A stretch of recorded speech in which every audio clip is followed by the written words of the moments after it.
सत्यम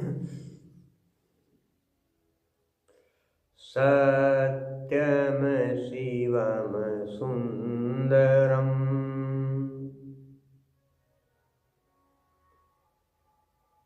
मैं प्रतीत राम वर्मा आज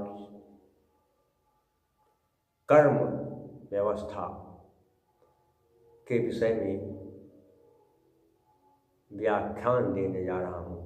जो व्याख्यान मेरी अपनी सोच है और मैंने जो चिंतन किया, अनुभव किया, सीखा, जीवन में ज्ञान प्राप्त किया, उसके आधार पर ही मैं आज बोलने जा रहा हूँ।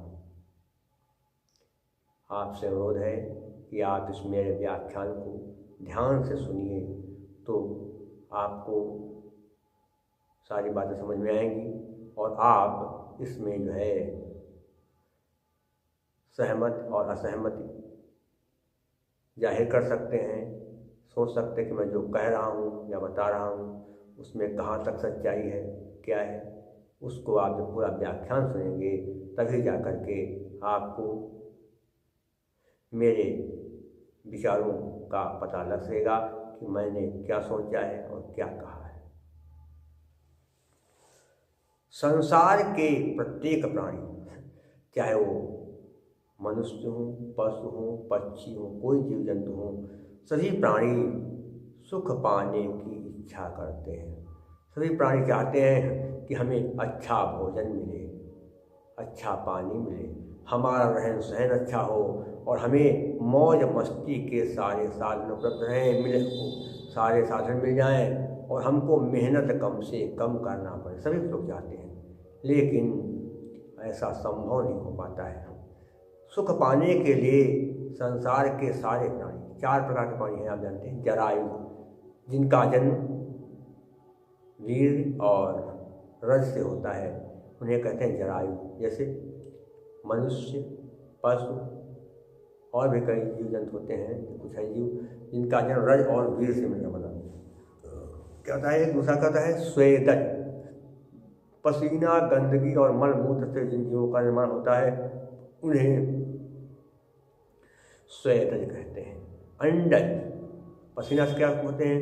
मच्छर, मक्खी, जुआ, ये सब क्या है? पसीना से, स्वेदज है। अंडज, जो जीव अंडा फोड़कर निकलते हैं उन्हें कहते हैं अंडज।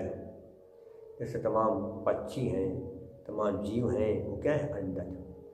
और एक चौथे जो होते हैं उद्भिज, जमीन फोड़ कर निकलने वाले जीवों को उद्भिज कहते हैं। जैसे पेड़ पौधे, सब क्या है? उद्भिज हैं। तो 4 प्रकार के संसार में जीव हैं और ये सभी जीव जो चाहते हैं कि हमें अच्छा भोजन मिले, अच्छा कुछ पीने को मिले, अच्छा खाना पानी मिले और बढ़िया रहन सहन हो, जहाँ रहें वहाँ पर वातावरण बड़ा अच्छा हो तो आनंद ही आनंद। साथ ही साथ हमें मौज के सारे साधन उपलब्ध हो जाएं, मौज मस्ती करने का अवसर मिले।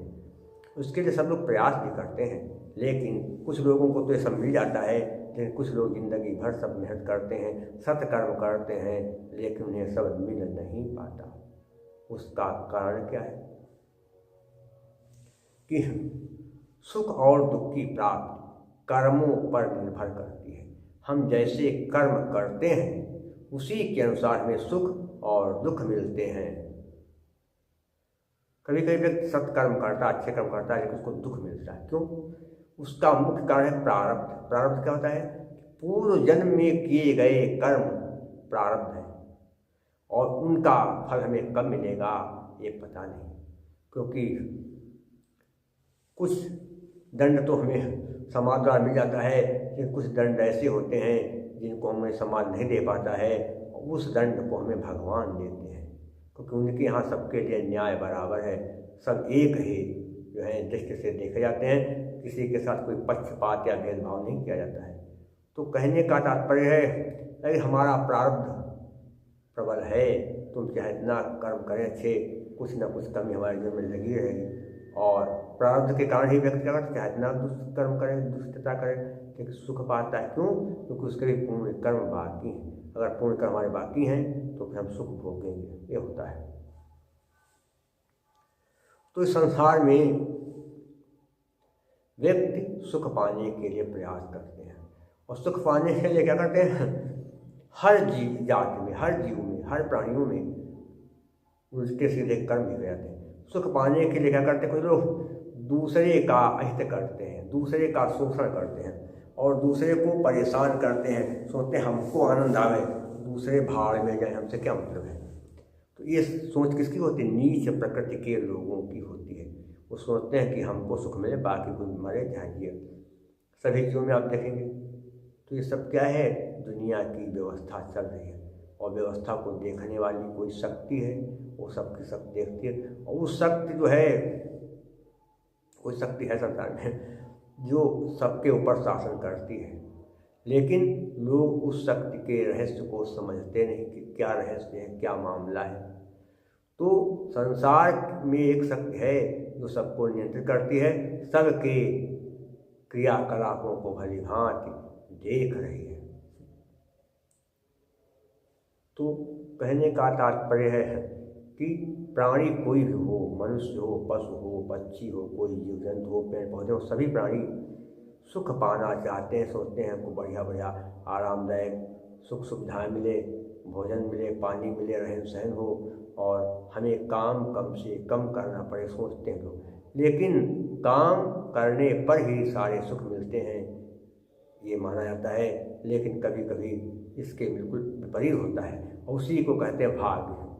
कि व्यक्ति ने कर सब कुछ किया, बाद में कहते उसको असफलता मिल गई, तो क्या है? कहेंगे कि भाग्य जो है सबसे बड़ा होता है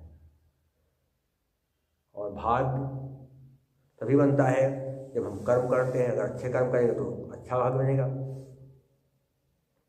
तो कहने का तात्पर्य मतलब ये है कि संसार में रहते हुए हमें क्या करना चाहिए, क्या नहीं करना चाहिए, इस बात को हमेशा हमको ध्यान रखना चाहिए।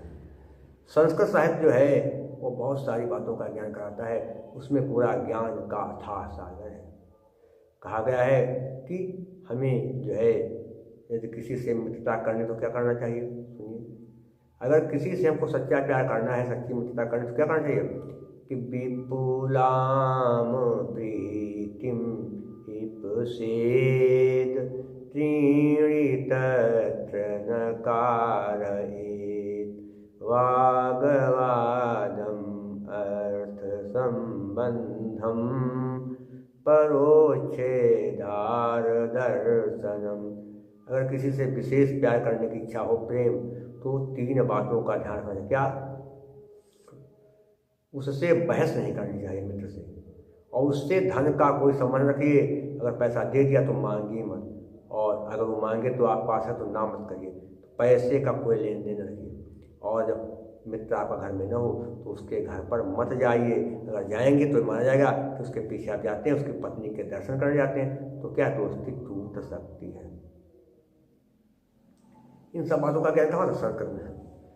अगर हम किसी एक जो है सत्य तत्व को अपना लें तो हमारा कल्याण हो सकता है। सत्यता, ईमानदारी, निर्लोभ, ये सब क्या है? अगर हम अपना लें इसमें से कोई भी एक, तो हमारा जीवन बड़ा धन्य हो सकता है।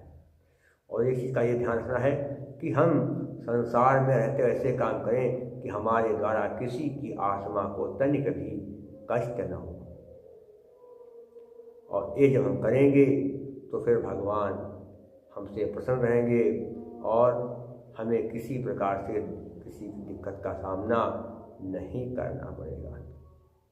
संसार के दुखों से मनुष्य तब छूटता है जब भगवान उस पर कृपा करते हैं। इसलिए व्यक्ति को भगवान की कृपा का ही इंतजार करना चाहिए, उनकी कृपा का भरोसा करना चाहिए कि भगवान ही हमारे सारे दुखों को दूर करेंगे।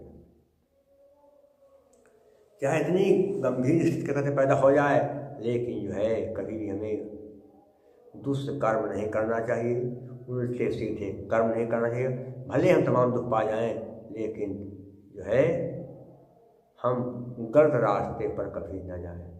जो समाज में स्वीकृत रास्ता है, जिस पर चलने से लोगों को कल्याण हुआ, उसी रास्ते पर जब हम चलेंगे तो हमारा भी कल्याण होना निश्चित है। अब समस्याएं कई हैं, अब सबके सामने आती हैं। संसार में कहते कोई कहते ऐसा समझ नहीं है जो दुखी न हो। दुखी सबके सब है, कोई कम दुखी, कोई ज़्यादा दुखी। अब सब सोचते हैं कि हमारा काम बने, लेकिन काम बनना न बनना तो बात ही बात है। आप अपने कर्म को करते रहिए, और बाकी कहते हैं कि कर्म करो लेकिन फल की इच्छा मत करो। अगर फल की इच्छा आप नहीं करेंगे तो कर्म करने में मन नहीं लगेगा। कर्म करिए, फल की इच्छा भी रखिए, लेकिन उस फल को अपना न समझिए। सोचो हम कर्म तो कर रहे हैं, देना न देना तो भगवान का काम है, ऐसा सोचना चाहिए व्यक्ति को। यही नहीं, व्यक्ति संसार में आया है, उसके आने का क्या प्रयोजन है, इसको भी व्यक्ति को ध्यान रखना चाहिए। क्योंकि मानव जीवन ही एक ऐसा जीवन है जिसमें हम अपना कल्याण कर सकते हैं और अपना भविष्य भी बना सकते हैं, सुंदर भविष्य। सुर दुर्लभ सद ग्रंथन पावा, क्या कि बड़े भाग मानुष तन पावा। सुर दुर्लभ सद ग्रंथन गावा। मानव जीवन में हम अब सत्कर्म, अच्छे कर्म करके अपने भविष्य सुधार सकते हैं, और अपना भविष्य सुधारने के साथ साथ हम दूसरों का भी जो है कल्याण करने में समर्थ हो सकते हैं। क्योंकि सारे जितने भी प्राणी हैं, कहते हैं क्या, जितने भी संसार के जीव जंतु हैं, सब में मनुष्य को सबसे ज़्यादा बुद्धिमान बताया गया है। मनुष्य ही जो है सबसे ज़्यादा बुद्धिमान है। वो जितना सोच सकता है उतना दूसरे प्राणी सोच नहीं सकते। इसलिए व्यक्ति को हमेशा यही प्रयास करना चाहिए कि हम आए हैं संसार में तो कुछ हम ऐसा करके जाएंगे कि हमें दोबारा संसार में आकर के जन्म लेना न पड़े, मरना न पड़े। क्योंकि पैदा होने में और मरने में सबसे बड़ा कष्ट है। जानते हैं क्या कि जन्मत मरत दुसह दुख होई, मम प्रभाव स्वल्प नहीं सोई। भगवान शंकर ने कहा था किसके, कालखंड के गुरु से, किसने आपका अपमान किया इसलिए मैं इसको श्राप दे दिया कि अजगर हो जाए। लेकिन मैं आपकी जो है विनम्रता से, क्या कहते हैं, आपकी प्रार्थना से मैं प्रसन्न हो गया हूँ। मैं अब जो श्राप वापस तो नहीं लौटा पाऊंगा, लेकिन मैं इतना कर दूंगा कि अभी पैदा होगा मरेगा लेकिन इसको कोई कष्ट नहीं होगा। तो कहते हैं एक कष्ट थोड़ा क्या, यही पैदा होना मरना, इससे अगर आप मुक्त हो जाएं तो मोक्ष की प्राप्ति हो सकती है। बाकी मोक्ष के बिना जो है संसार में सुख नहीं मिलेगा। तो पैदा होंगे मरेंगे तो बहुत दुख होगा, और बार बार संसार में बार बार संसार में आएंगे जाएंगे, तब तो फिर आप चक्कर में फंसे रहेंगे। कभी भी मुक्ति मिलना संभव नहीं है, और ना ही कुछ अलौकिक सुख की प्राप्ति हो पाएगी। तो मेरे विचार में व्यक्ति दुख पाते हैं, ऐसा संसार में कोई व्यक्ति नहीं जो दुख न पाए। तो सुख और दुख दोनों एक दूसरे के पूरक हैं। जब दुख पाएंगे तो सुख भी मिलेगा, लेकिन सुखों और दुखों की सीमा कुछ अलग अलग हो सकती है। हो सकता है दुख ज़्यादा मिले, सुख ज़्यादा मिले, ये हो सकता है। लेकिन सुख और दुख सबके ऊपर आते हैं और आएंगे, इनसे घबराना नहीं चाहिए। क्योंकि ये सब क्या है, क्षणिक हैं, आज हैं कल नहीं रहेंगे। इन चीज़ों का ध्यान रखना जरूरी है। तो अंत में कहने का तात्पर्य ये है, या मतलब ये निष्कर्ष है कि हम सुख पाने की इच्छा करें, सुख भोगें, जितने भी हैं सभी लोग चाहते हैं कि हमको सुख मिले, लेकिन सुख की सीमा हो। सुख हम जो भोगें उस सुख से किसी को कष्ट न हो, किसी का जो है अहित न हो, इस चीज़ को हमेशा ध्यान में रखें। क्योंकि जानते हैं आप विषय हैं कितने, 5: शब्द, स्पर्श, रूप, रस, गंध। वायु में शब्द होता है और शब्द के द्वारा कान बने। कान हमेशा चाहता है कि हम अच्छी बात सुनने को हमको मिले, हमारी प्रसन्नता हो, हमको सुंदर बात सुनने को मिले, बढ़िया रंग बिरंगे गाने जो है मनपसंद मनोहर गीत सुनने मिले, संगीत सुनने मिले, इच्छा होती है कानों को हमेशा। और इसके अलावा इस शब्द, स्पर्श, त्वचा हमेशा चाहती है कि हमको वो चीज़ छूने को मिले, स्पर्श करने को मिले जिससे हमको सुख मिले, आनंद आए, ये हमेशा होता है। और वायु ने त्वचा का निर्माण किया। रूप होता है आँखों में। अग्नि देवता ने रूप का निर्माण किया, तो आँख हमेशा चाहती है कि हमको वो चीज़ देखने को मिले जो हमको पसंद लगती है, अच्छी लगती है, हमेशा वो चीज़ देखेंगे। और आपको मनपसंद चीज़ देखने को मिल जाए तो आप पलके भी नहीं मारेंगे, लगातार उसको देखते रहेंगे। रस, जीवा हमेशा चाहते हैं कि बढ़िया खट्टा मीठा नमकीन तमाम तरह के व्यंजन मिले और उनको हम खाते जाएंगे, पेट भरेगा ही नहीं। गंध नासिका में होती है, पृथ्वी से क्या है, गंध पृथ्वी से बनी, तो नासिका भी चाहती है हमको तमाम तरह की गंधें सूंघने को मिले, सुगंधें मिले। ये सब क्या होती है, भावनाएं सबकी होती हैं। तो इन चीज़ विषयों के चक्कर में जो पड़ गया वो जो है बर्बाद हो गया। विषय जो हैं अपने नहीं हैं और हम विषय के चक्कर में पड़ जाते हैं, और विषय ही हमको जो है चक्कर जो है लगवाते हैं, इधर उधर भ्रमित कराते हैं, भ्रमित कर देते हैं, और विषय के चक्कर में पड़ करके नाना प्रकार के दुखों को भोगते रहते हैं। तो मुख्य बात यह है कि संसार में जो 5 विषय हैं इनसे हमें बचकर रहना है, और इनको अपने आप जो है थोड़ा नियंत्रित रखना है। खाने की इच्छा तो हो रही है बहुत चीज़ें, लेकिन थोड़ा हम अपनी जीवा पर नियंत्रण रखेंगे, हाथों पर, तो इससे हम दूर रहें। और यदि हम विषय के चक्कर से मुक्त हो गए तो हमारा जीवन बहुत ही सुंदर बन जाएगा, कल्याणमय हो जाएगा। सत्यम शिवम सुंदरम।